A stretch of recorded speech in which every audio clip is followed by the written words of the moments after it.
Good evening, everybody. It's week 11 of Eat Clean and Get Lean, and I'd like to just welcome everybody to the seminar for this evening. I got some really great information that I want to share with you, and as always, Susan will be monitoring the recording of this.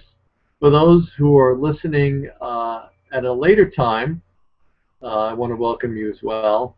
And the information I'm going to share tonight, I want to tell you right from the beginning, you're going to need to listen to this presentation more than once. If there's any charts or graphs that I present tonight that you want copies of, I'd be more than happy to do that. And you're going to have to listen to this more than once because you're going to need to pick up on things that I talk about that you hear the first time but really don't absorb it. And it's like anything else, how many times do we all watch a movie more than once? And there's many movies that we can recite lines from, kind of catchphrases and so forth. The more you watch it, the more you pick up. So this is going to be, again, we're dealing with the mental, physical, and emotional components of our programming. So there's going to be things that I'm going to be talking about that might be a little uncommon.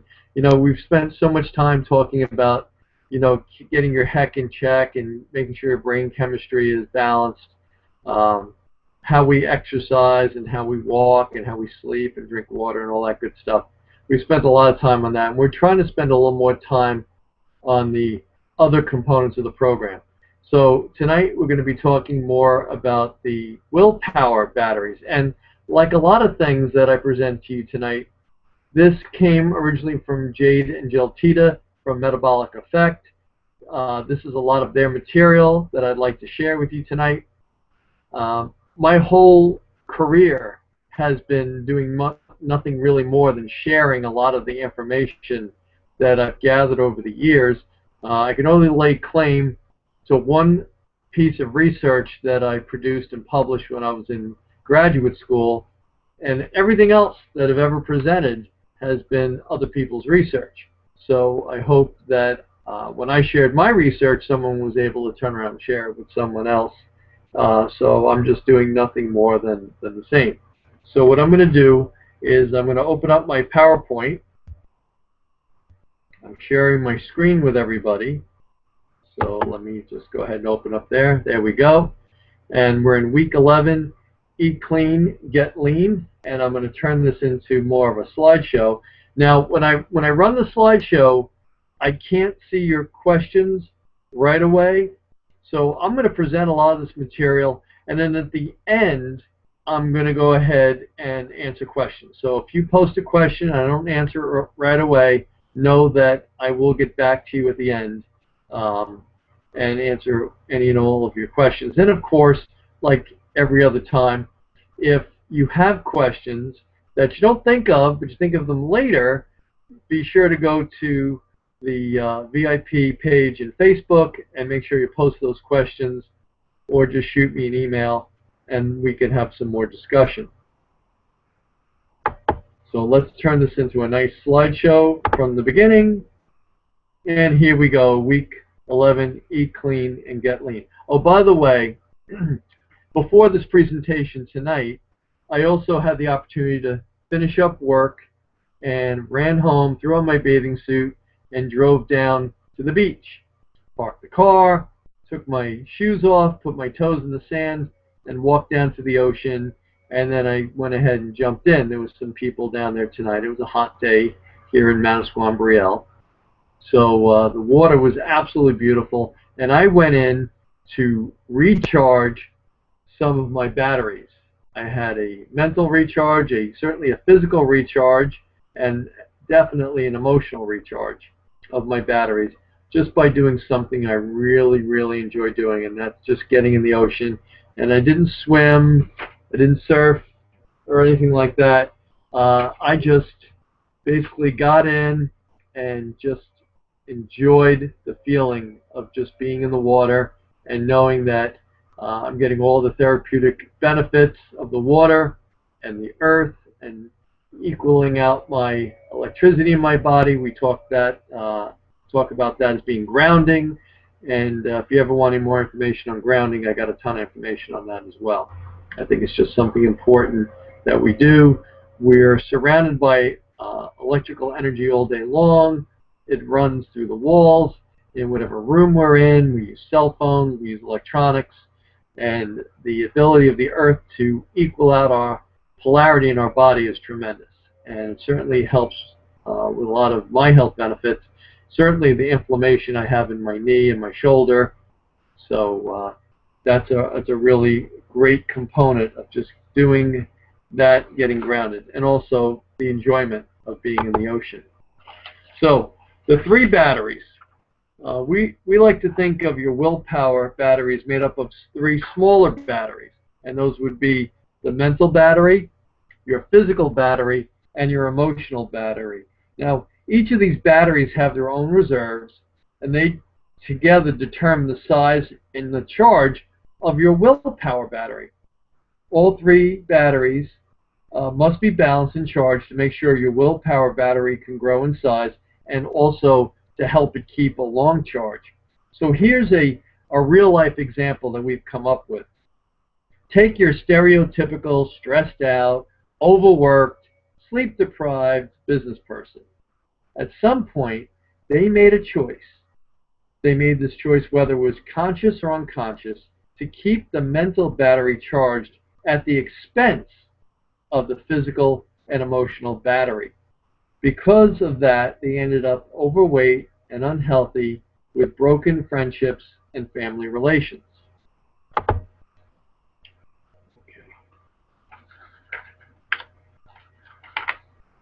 So, what do you need to understand about this mental battery? You need to know that it's easily drained, and as a result will drain the willpower battery as well. Since all batteries can rob from each other, this battery will frequently use the physical battery and the emotional battery to recharge it back up. Without proper balance and understanding, this can result in choices for quick energy sources that are devoid of quality nutrition, such as sugar and stimulants. So it's really important that we try to keep all 3 batteries charged and not have one battery steal from the other. It can also mean there's less desire to move, since movement requires a bit of mental energy investment in the beginning before it gives back and charges you up. Since stress shuts down the motivational centers and increases the reward-seeking behavior in the brain, the mental battery is much more heavily taxed. Any form of self-editing or planning drains this battery as well. By self-editing, we mean thoughts of trying to control your actions or judging yourself. Obviously, we as humans are doing this type of thing all the time, but those who engage in the most internal dialogue may think they're doing themselves a favor by worrying over things when they're actually draining their mental battery and their willpower battery as a result. The same goes for planning and thinking about all the things you must do. Research shows that even thinking about things you have to do will increase the drain on your mental power and willpower. Most importantly, the more things you try to change about yourself and your life all at once, and the more dues you have on your list, the far less likely that you're going to do anything at all. All or nothing almost always becomes nothing. So, we have some steps that we can use to make sure that your mental battery is strong. The first thing is only change one thing at a time. Don't try to over-plan this. Just focus on one task or one goal that you want to try to change. Now, what we want you to do is we want you to write down these tasks or items you need to change rather than trying to hold them in your head, and limit this list to only 3 of the most important items you're looking to change. So if you're coming to our situation, we may talk about getting more sleep.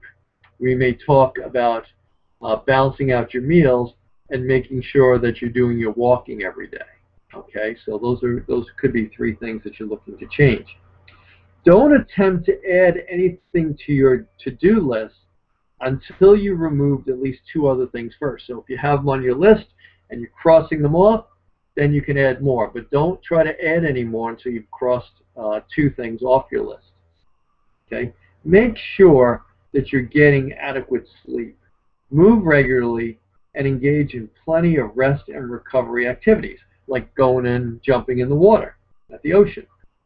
All these reset mental focus and charges your mental battery. Now, to make your mental battery bigger, one of the most positive skills you can learn is mindfulness meditation. So on that to-do list of 3 things that you're looking to do, let's add learning how to meditate. So I'm going to give you some ways of working on that to charge the mental battery. Okay, so some easy meditation practice. What I do is I set my mobile device, it could be your phone, your cell phone, whatever, for about 5 to 10 minutes. Now, with your eyes shut or open, become an observer of your body.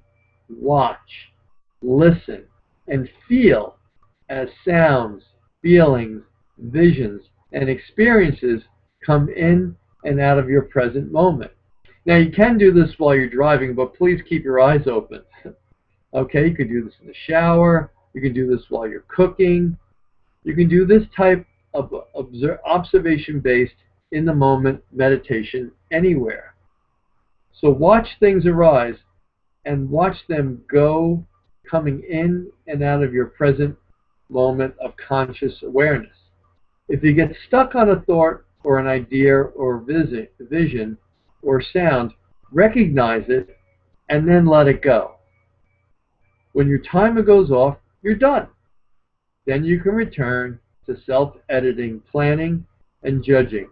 Although with this mindfulness practice, you will find you are less and less likely to do these things.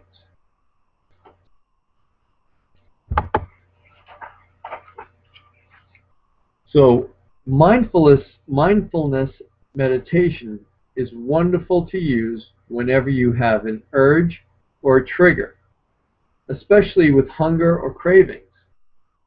One of the best descriptions we've heard for fighting urges is the idea of surfing the urge. Now this might be new to people, so let's get into this a little bit more. Most people feel that sensations like hunger and cravings are like an itch, that if they don't scratch it, it'll get worse and worse. The truth is, they're almost kind of like waves.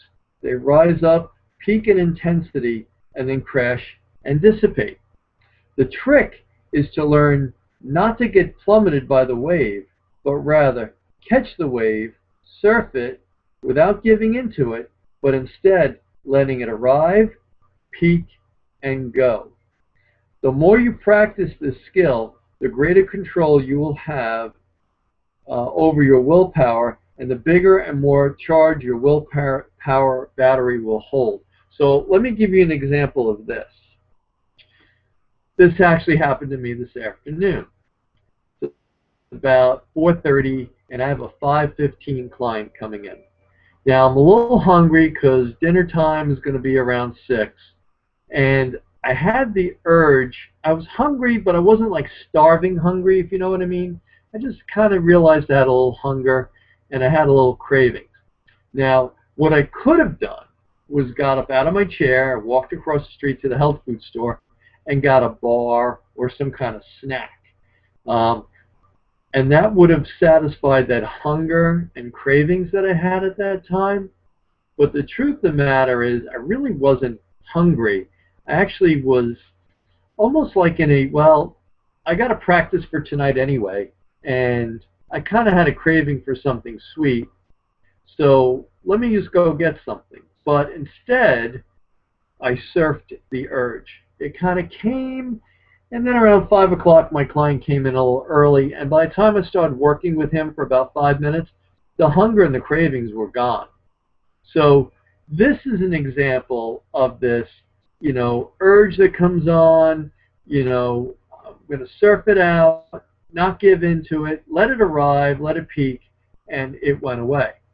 So the more you practice these kind of things, the better you'll get at it. Okay, let's spend a little time talking about the physical battery now. Now, our entire seminar program has been about this physical battery. It is by far the most important of the three.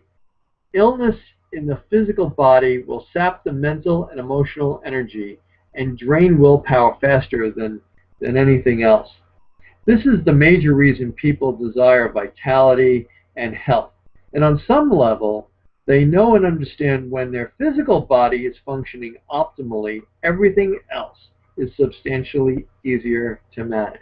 So that's an important component to think about when kids are going to school. You know, we have to make sure that their physical battery is in good shape so that they can learn in school. If you're tired, physically tired, or your blood sugar's unbalanced, which is actually a physical fact, you know, if your blood sugar is unbalanced, it's unbalanced, or your blood sugar is low. It's certainly going to really affect your mental battery. It's going to put a tremendous strain on your mental battery. So we want to make sure that your physical battery is well charged.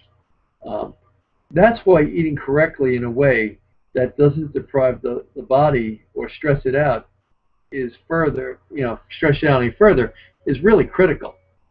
And that's also why achieving optimal body composition and burning off the fat that weighs you down and eats away at your health and vitality is so important. It's also important why not just being thin, but being fit and strong is so critical. So you've already been given all the tools necessary to build a big, strong, and robust physical battery that can power your emotional and mental batteries during these times of stress and hardship.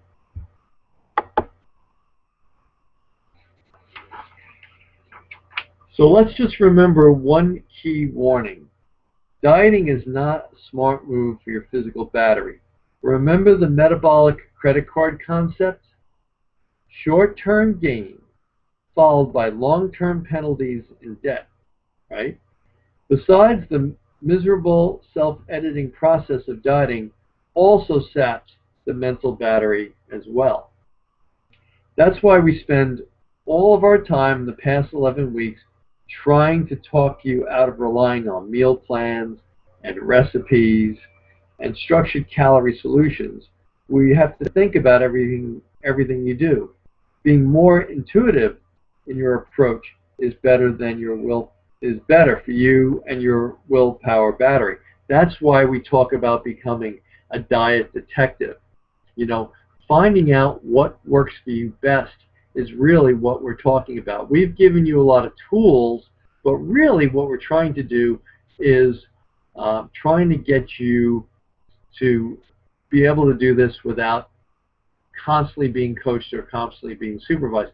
Kind of like a little kid who's getting on a two-wheeler bike for the first time. Okay, at first you might be holding the back of their seat, or you might be running along with them, but after a very short time, the kid's buzzing around the neighborhood on the bike by themselves. And you know what? To this day, I can still remember my dad teaching me how to ride a two-wheeler and how scared I was and apprehensive I was, afraid I was going to fall or fail, right?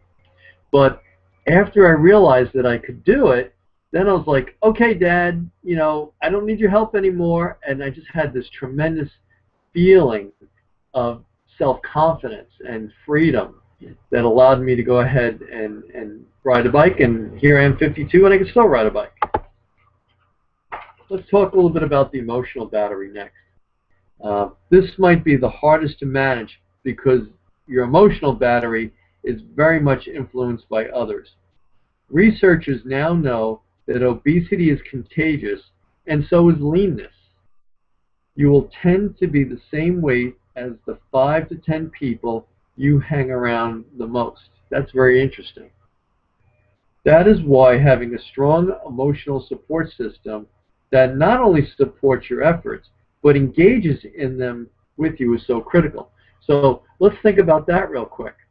There's clubs that people belong to, like running clubs or tennis clubs or golf clubs or health clubs, right? You go to a health club or a gym like ours over at KM Fitness, you know, you expect to be surrounded by some very emotionally supportive people that are going to uplift and encourage you to eat, you know, healthy foods and to do your first training exercise. And you see other clients going through their metabolic program. You may be there, you might be finished with your program, and you see the next client come in, and you can see them working hard, or you might be warming up on the bike and observing me working with another client or Susan working with another client, and there's almost like a solidarity there.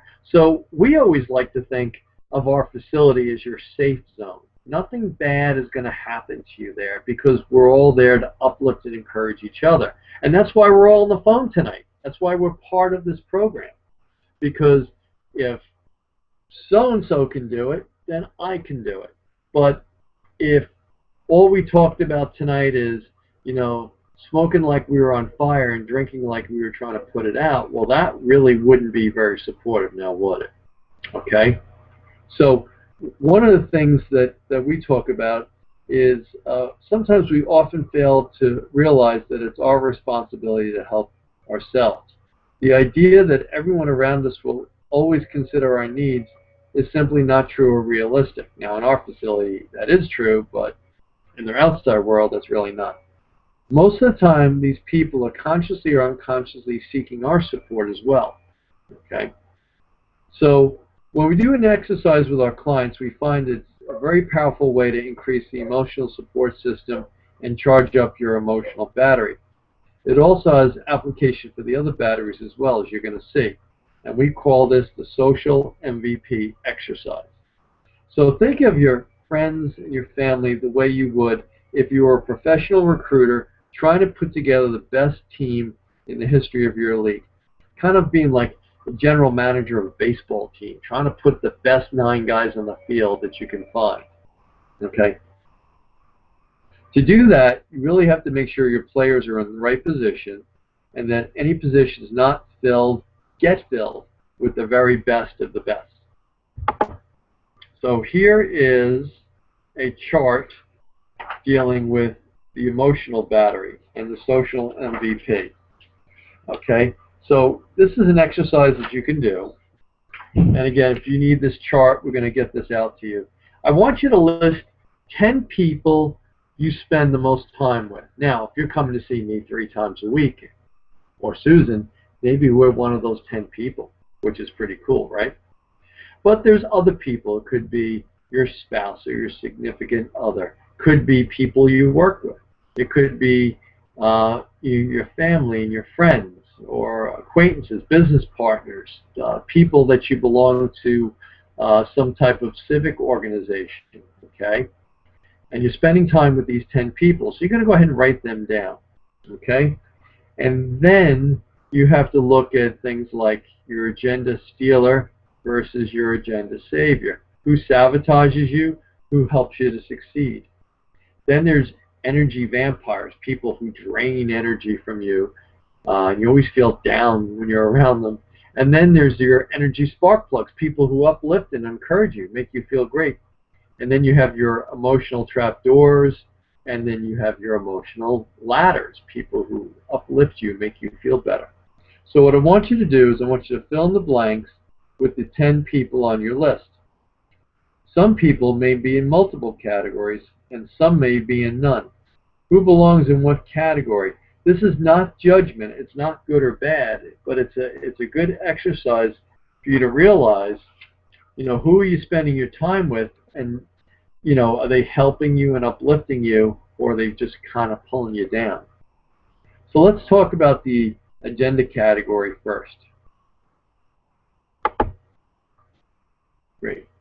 If you had to use your mental battery to focus on a brain task, like solving a problem or meeting a deadline, who on your list would drain you or prevent you from accomplishing it? Consequently, who would pitch in and help you directly with that task, or take on a task that would free you up to, you know, help you accomplish it? You know, these are things you have to look at. Emotional category, okay? Who on your list drains your emotional battery after you speak with them? The conversation may contain a lot of drama, or you may feel heavy or sad or tired after speaking with them. But who on your list makes you feel encouraged, motivated, or light after you speak with them? They may even make your self-esteem feel heightened. I feel really good every time I meet with so-and-so. Just like, every time I'm around Jade, I feel great. He makes me feel like, I'm God's gift to the personal training world. I feel like I'm walking 6 inches off the ground. Those are the kind of people that, you really want to try to find yourself around, because then they empower you. Let's talk a little bit about the energy category. Who on your list drains your physical battery, makes you feel tired after you've spent time with them? But who on your list increases your physical energy? Okay? So when you're done with this little exercise, analyze your sheet and look for patterns. Okay? Is the left column loaded up while the right column is bare? Well, that's not too good. Do you have too many agenda stealers? And do you have enough people to lift you up and bolster your emotions?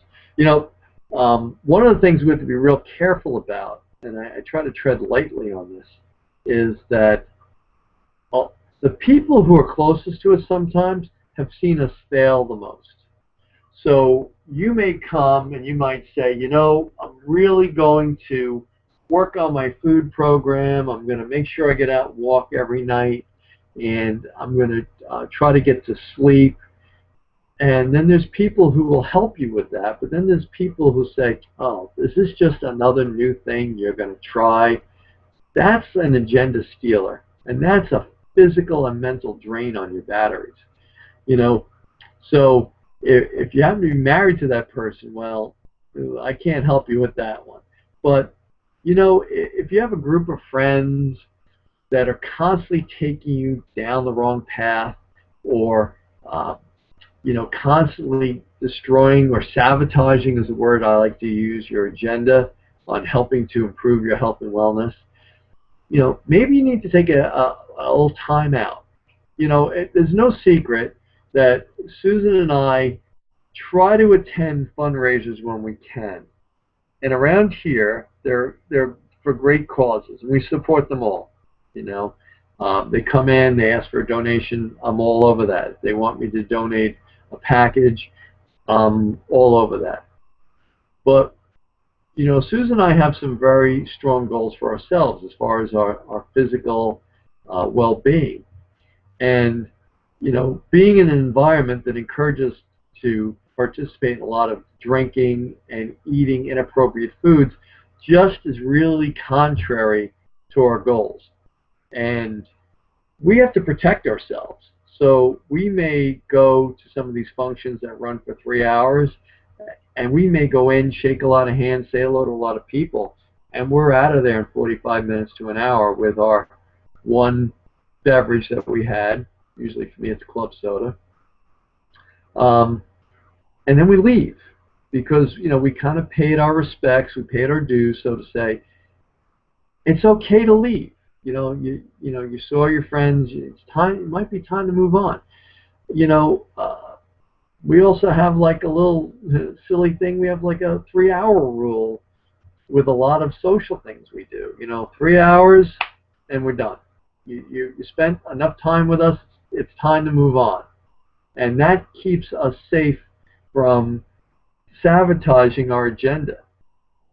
Because people don't realize that, sometimes they don't realize they're sabotaging your agenda.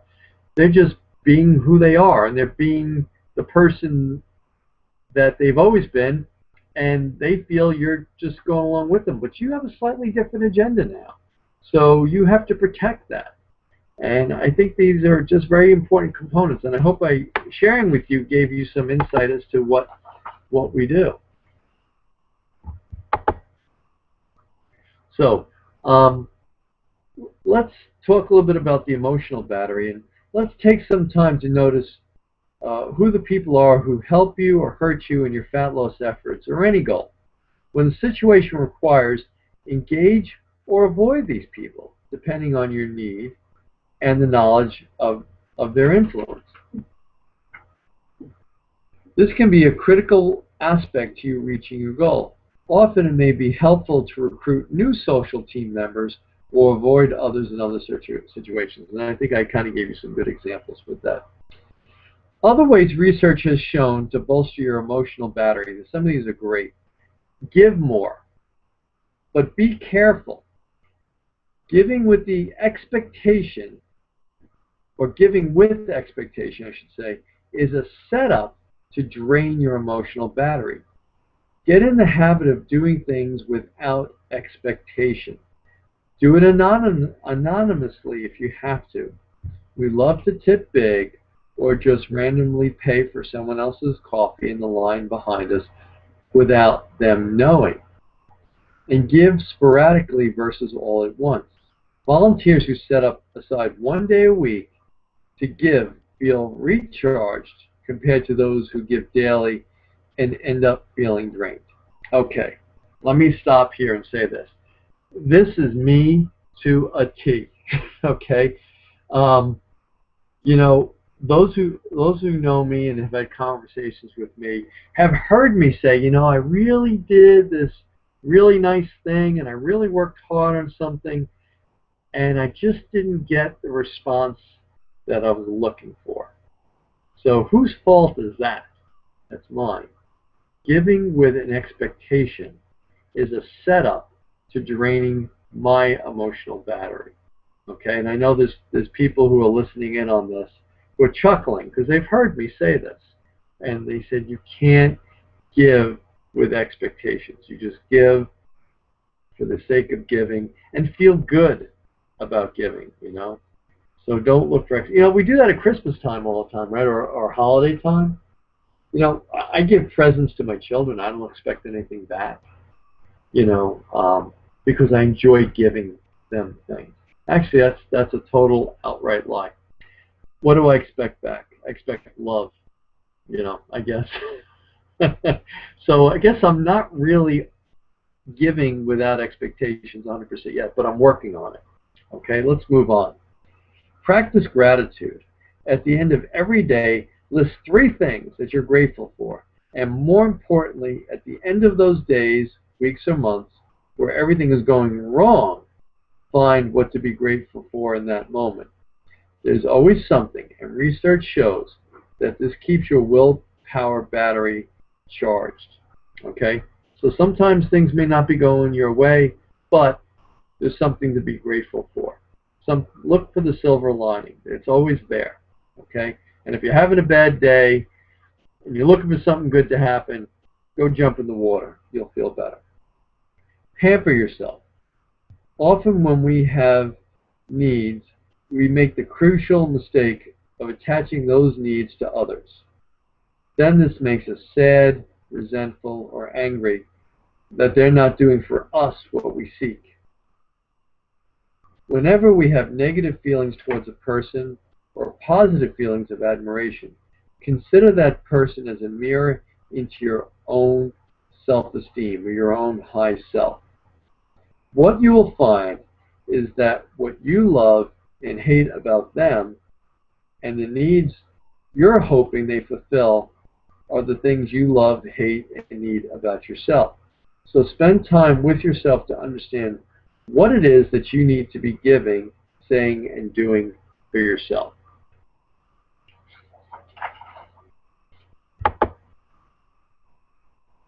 And I'm waiting for my slide to change. There we go. So, let's talk about some willpower practices. Without understanding the 3 batteries that determine the size and charge of your willpower and function, it is impossible to develop the skills necessary to make long-term lifestyle changes. There is one other aspect of willpower we want to teach you that the entire dieting industry is getting completely wrong. Imagine you're being attacked by a dog biting down on your forearm as you try to shield yourself from the attack. Not a pleasant thought, we know, but stick with us just for a moment here. What most people will do is they'll try to pull away from the dog, which will only convince the dog to attack harder and also cause you more damage. The better approach would be to shove your forearm down the dog's throat, going towards instead of away from the attack. This approach would make it far more likely the dog would let go and far less likely that you would be badly injured. We are huge dog lovers. Susan, you know, Susan and I both love our little jelly bean. But this is a vivid illustration that serves us well to make a point, which is that which we avoid or pull away from will find us and often do more damage. That which we confront head on becomes known, and we quickly learn to beat it. Okay, so I'm going to give you some exercises. Now, I'm going to quantify a lot of this as I talk about it because I suffer from some of the things we're going to talk about right now, and I've had to reconcile my thoughts and my feelings about this. If you're not ready for this yet, give it a little more time. Let's take some baby steps with this first. So let's talk about willpower workout number 1, and it's easy. And this is what we call the 1 fry rule. Now, we learned this from our fitness and mindset expert, Jill Coleman, who's Jade's wife. If someone you eat with orders French fries, for example, take one off his or her plate when you're with them. They won't miss it, and they'd love to give it to you probably too. This can be done with 1 bite of dessert or also a small bite of chocolate. Many people who have successfully made weight management as a lifestyle use this strategy. Okay, and it does work because it allows you to taste the food, feel it, and enjoy it. But since it's not on your plate, you can't have any more. Okay, now let me say this first about this first rule. We don't want you to take a food that is going to throw your hunger and your cravings out the window in 30 seconds or less. So be mindful of what it could be. Also, evaluate how you feel 2 to 3 hours later. If your hunger and your cravings go through the roof, it's probably a food that maybe you shouldn't have done. Okay? So be mindful of it. But, you know, one of the things we want you to be able to do down the road is if you're going to a party, or you're going to a wedding, or it's a special dinner, you know, we want you to be able to eat foods that are healthy, that you enjoy, and not feel like it throws your whole diet and exercise program out the window.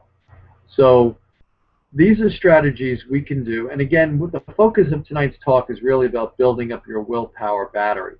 So it's something that can be tried. If you're not ready for it, don't try it yet.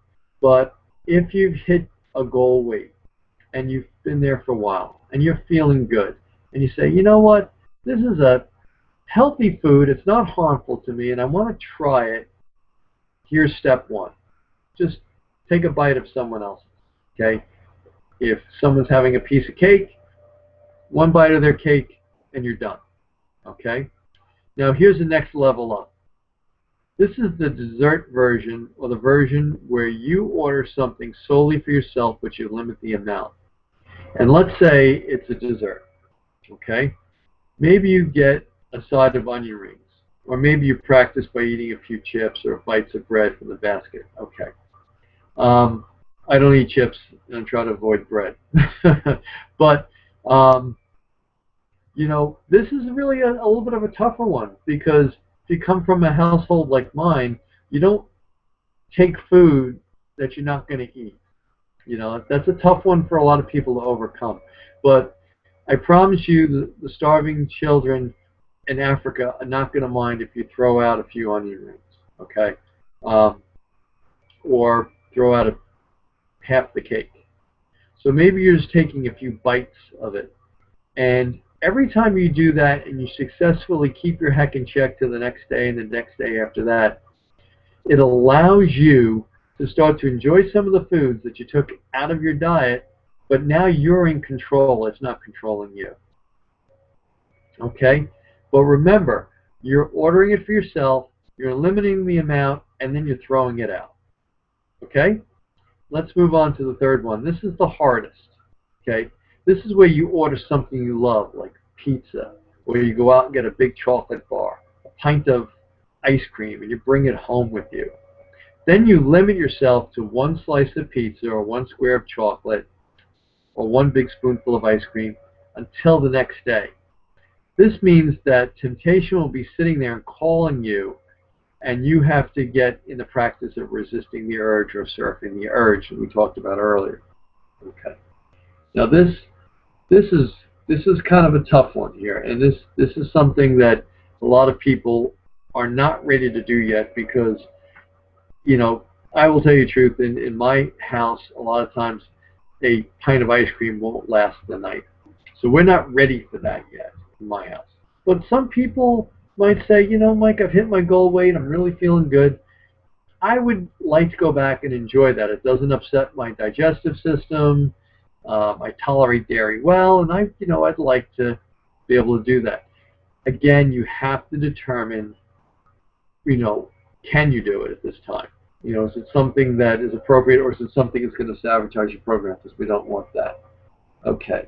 So let me talk a little bit more about some stuff that I've written down.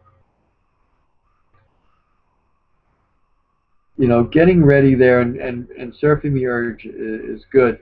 This is one of the hardest. When you master this, you finally become one of those people who envy the person you think has the iron will. More likely they have iron skills and been practicing it over and over again. Here's one small tip. Remember the dog. If you get the urge, take out the item, look at it, smell it, feel it, and watch the urge well up in you and start to peak. Then surf it, let it fall, and dissipate. One study on women given boxes of chocolate to carry around with them all day showed how powerful this approach can be. One group was told that they should avoid the chocolate and try to use distraction techniques to keep them from eating them. The other group was told to take the chocolates out, smell them, look at them, engage with them. Guess who ended up eating the most chocolates?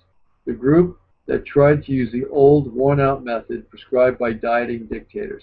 Avoiding distraction makes the urge come back to bite you even harder. Okay? So, in our building our willpower battery, these would be 3 steps that I would do. It's not going to happen in a day. It's not going to happen in a week. It might not even happen a year. And to be honest with you, for some of you, it may never happen at all. But if you're someone who wants to engage in this process, it will help to strengthen your willpower. Okay? But again, always keep in mind that if you don't feel like you're in charge anymore and your willpower battery is getting drained, then you have to back out of this. So let me give you some final thoughts. We all know the standard model of eat less, exercise more dieting does not work for the vast majority of people because it works against the natural compensation of the metabolism and treats you as if you're the same as every other human being on the planet. The entire purpose of this seminar was to help you understand that there is no perfect diet out there somewhere. The perfect diet is instead a lifestyle that you build and create out of a deep understanding of your own metabolism, psychology, and personal preferences. A lifestyle that you can own, love, and live with, and do so with relative ease. Your goal now is simply practice, practice, practice. There's an old saying that practice makes perfect. We prefer the saying, practice makes progress better. The idea of perfection is a myth. In fact, in every other area of life, we understand intuitively that to learn and master something, we must fall down, get scraped, pick ourselves up, dust ourselves off, and start the lesson and get better. There is only one rule in nutrition that is true, and that is this: do what works for you. as you move forward with this new information, please remember there is still so much that we do not yet understand about nutrition and metabolism, which is why ignorance is acceptable, but arrogance is not. Avoid the temptation to pick a nutrition team and instead create your own. Become your own diet detective. Your sanity and your health will thank you for it. Okay? So, getting away from the typical exercise and nutrition model, trying to talk a little bit more about the mental, emotional, and physical model, tying them all together is what we tried to do tonight. So I'm going to go back here, and I'm going to dive in here. Here we go. And I'm going to see if there's any questions that I didn't get a chance to answer. Go ahead and you can just put them right into the chat box if there's any questions. Again, if you don't have any questions tonight and you have questions that come up later tonight or tomorrow, next day, whatever, I'll be looking for them on our Facebook page. Again, a lot of the information that I presented tonight is challenging, it's difficult, but I know there's people out there that are going to want to try to give this a shot, to try to increase their batteries. And a lot of it is going to be very uncomfortable. When I was younger, playing on the same softball team with my buddies, what do you do after you're done playing softball? Everyone goes back to the bar that sponsors you because you feel obligated to do so because they bought you the bats and the balls and they're paying all your fees and you have their name on the back of your jersey, so you go back and you start having a few beers, maybe order some pizza, stuff like that.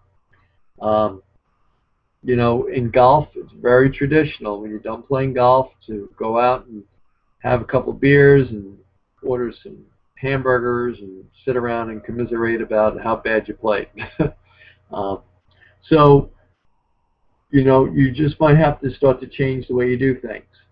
And you're doing that because you want a stronger, healthier body. You want to help to improve your self-esteem, the way you look and the way you feel. So going through that social MVP checklist is a place to start. If you want to start to engage in some of the foods that you really miss and you really want to enjoy them and you've hit some significant goals, start with step one. Go out with someone who likes the food that you like and take something off their plate, eat it. See how you feel, and then move on from there. So if nobody has any questions, I'm going to shut down for the night. I want to thank everyone for coming out tonight, and I'm looking forward to sharing more information. Now, next week will be our last week, so I'm going to try to do a little bit of a wrap-up, and then we move on from there. Hopefully I gave you a lot of great information over the last 11 weeks that you've been able to use, to help to hit some of your goals. I have to tell you, some of you people have done tremendously well. You look fantastic. You're strong. You're full of energy.